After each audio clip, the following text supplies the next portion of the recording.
Azali kopesa lisusu matondo et pas représentant nangai. À notre maman Joséphine. Apesi matondo na maman na biso maman Joséphine. À notre représentant suppléant papa François. Apesi matondo na représentant suppléant na biso papa François. Et à mon général Jacques Calabo. Mpe na secrétaire général nanga papa Jacques Calabo. À notre délégué Kinshasa Ouest. Apesi pe na délégué na biso Kinshasa Ouest. Au révérend Aaron. Merci. Révérend Aaron Matondo. Et à tous les comités, soyez bénis et soyez dans la grâce du Seigneur. Je bénis Dieu pour ma délégation qui m'accompagne. Et je demande à la délégation du Grand Kassai d'être debout. Il y a Kabinda, Lubaou, Mweneditu, Chikapa, Sankuru. En tout cas, merci beaucoup pour votre soumission et obéissance. Ça, c'est la maison. Ne soyez pas trop absents à la maison. Le Saint-Esprit se trouve dans notre église pentecôtiste.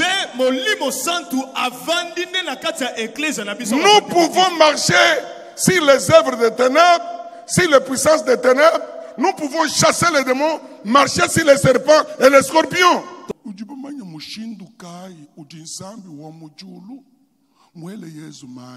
Bino boyebi lolenge kani nzambe ya lola apakola ki Yesu ni chilupu cha hambili ha Yesu uvuye konsu ni konsu kubuko keshibwa nyuma mwimpe wenzela bantu malu malenga mpena epakwa oyo likolo na Yesu azalaki kokende bipai binso kosalelaka batu bolamu baka mulonde muchihela manya nzambi ha Yesu wangata mampa ni mishia wela twasakije bifulanga tolanda ine sobe na epakwa likolo na ye azwa mapa na bambisi atonda nzambe yango yikamaki mujikiji wanzala mosilisi nzala ludi bamanya konso kuva uyini nyuma wanzambe oyebi bipai nyonso andaki okende na molimo nzambe mukaji waji sama de amashi mwasi oyo maladi akotanga makila kumukwata nukumikusu asimbie kaka na bilamba chabidi mubyabu kushika muri tokudi mwehel maladi oyo bambule bele esili na mokolo moko ludi bamanyi bino boyebi mwabilayo ni ngambeo muto nazali kolobela ufuni bukolo bwa kwendela hamai azalaki nango ya kotambola likolo mai kwendela hamalu makola kotambola ka likolo ba pasi kubikila ka dingi ka mubwat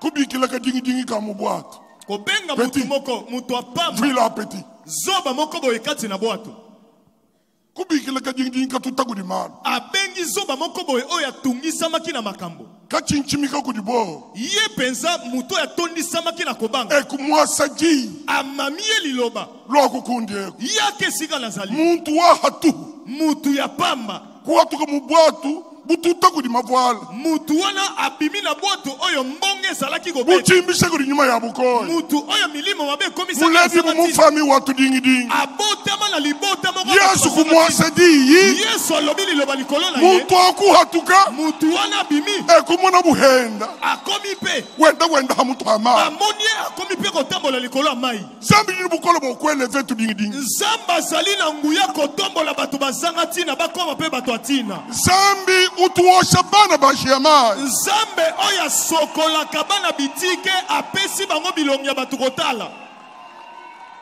luli bamanyi bino boyebi bwa manya nzambi ha Yesu pona epakwa ya nzambe likolo ya Yesu kavoenda nini mila uto ezalaki kotambola kaka na bilakeli mabe kavoenda ni diakalenga kasi ezalaki kotambola na sai pe ngambile mudinde mubonso badi midimu ya bianza miswika kuri bademo nimbishotulu tanta ilubulukai azali koyebisa ba oyo nyonso misala na bango maboko ekangami na maboko ya bademo na ete bofuluka bopambwama walubwa manya da tetu kingadi kenga to ngadi sang po mafuta na epako oyo ezali likolo na biso ezali ya pasi te ezali ya esengo. Je suis le plus puissant que Belzéboul parce que je suis l'homme fort qui peut pénétrer dans la maison. Je suis l'homme puissant qui peut pénétrer dans la maison d'un homme fort, les lier et piller tous ses biens. Cet homme-là, c'est moi. Je suis plus fort que Satan. Je peux entrer dans sa maison, délivrer tous ceux qui sont sous son emprise et sous son influence. La division affaiblit.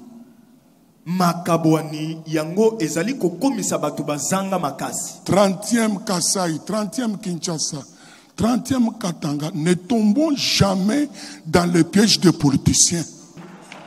Parce que c'est lui qui ne rassemble pas avec moi. Il n'est pas avec moi. Parce que son service, c'est de disperser. Soyons ensemble. Il n'y a pas de qualité sans défaut. Il n'y a pas de qualité sans faiblesse. Nous commettons les erreurs malgré le ministère. Ne sois pas bic rouge ou l'encre correcteur. Voyez la qualité qui est en votre frère.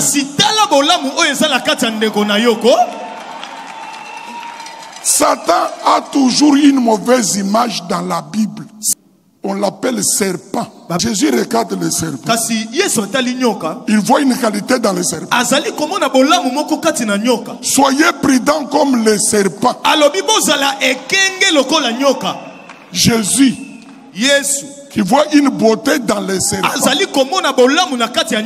Pourquoi quand toi tu regardes ton frère, tu ne vois aucune beauté?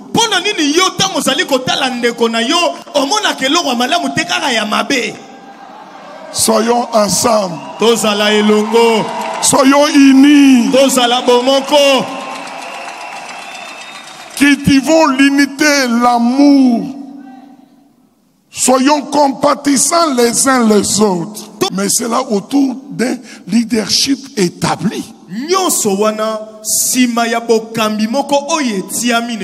Soyez un et le monde vous reconnaîtra que vous êtes mes disciples. Soyons ensemble, frère. Si nous voulons cultiver l'unité, discernons les grâces que le Seigneur a réparties en ses ministres. Mon grand regret est que Gehazi marchait avec Élisée, mais Gehazi voyait les biens matériels du prophète et non la beauté spirituelle. Je suis avec mon ami général Kalabo. Ce qui m'intéresse, ce n'est pas ses voitures, mais la beauté spirituelle, la grâce qu'il a reçue du Seigneur. Nous sommes des mortels, quel que soit ce que Dieu fait avec nous ou de nous. Et si vous êtes à côté du relécal, voyez les beautés qui sont en lui. Si vous me demandez, moi, du Kassai, quelles sont les beautés qui vous attirent vers le relécal Betavi? C'est un homme courageux et audacieux.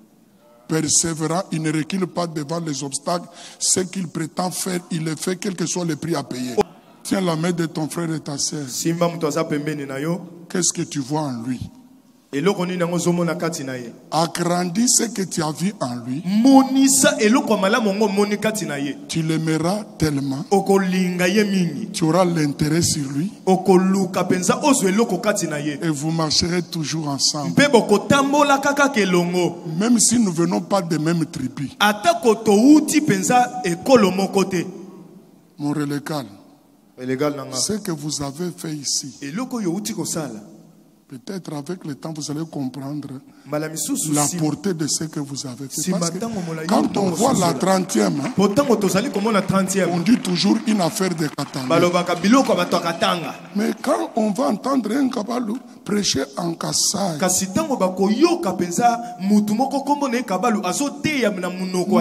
vont dire c'est une affaire de toutes les tribus. Si nous voulons garder l'unité, combattons le tribalisme.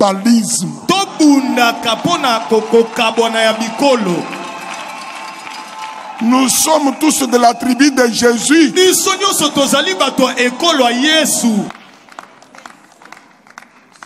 Tu es digne de recevoir l'honneur et la puissance.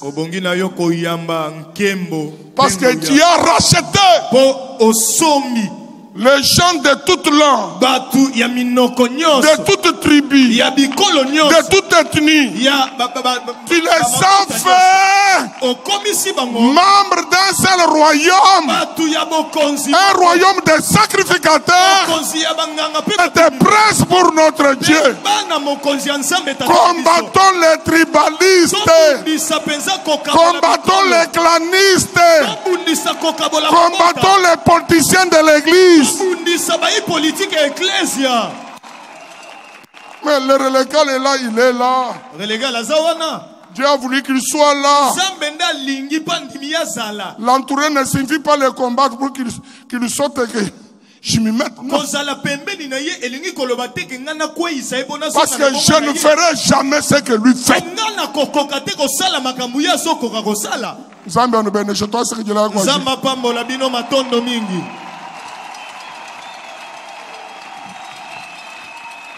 Wajik. Esili. Wajik. Nakateliawa.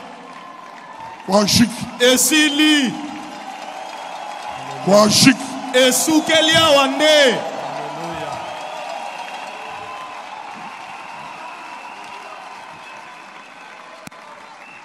Wajik.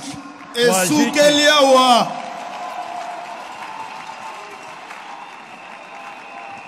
Merci mon papa.